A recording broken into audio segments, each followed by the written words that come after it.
మధ్యలో కూడా అలకే చిటిపికిలు అంటారేంది మావా? తప్పే, అలకే చిటిపికిలు చేసింది తప్పే, నేను తప్ప అంటలేను. ఇప్పుడు మనం ఏం చేస్తున్నాం అంటే మన అవులాగాల మనం వాళ్ళని హైలైట్ చేస్తాను మావ. మనం అక్కడ 400 ఎకరాలు మావ ముడ్డలా కలుతా అన్నారు. చెట్లు జంగలు అవన్నీ ఏంటన్నా పోనీ మనకు జంతువులు.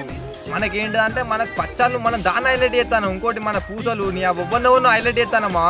ఇప్పుడు ఆ 400 ఎకరాల ప్రకృతి మావా మనిషి మనమే నాశనం చేసుకుంటాను. ఇది ఏంటి తెలుసా మా, మొత్తం పెద్ద స్కామ్ ఇది. ఒక్కొక్కరిని పైసలు ఇచ్చి మరి గుద్దాబాలు పైసలు ఇచ్చి మరి ఒక్కొక్కరు ప్రమోషన్ చేస్తాను దాని గురించి తెలుసా మా. ఒక్కొక్కరు నాకు తెలిసి ఎక్కడి నుంచో వచ్చి పోరాడతారు మా దాని గురించి. పోలీసు వాళ్ళు కుక్కలు ఉన్నట్టు కొడతారు.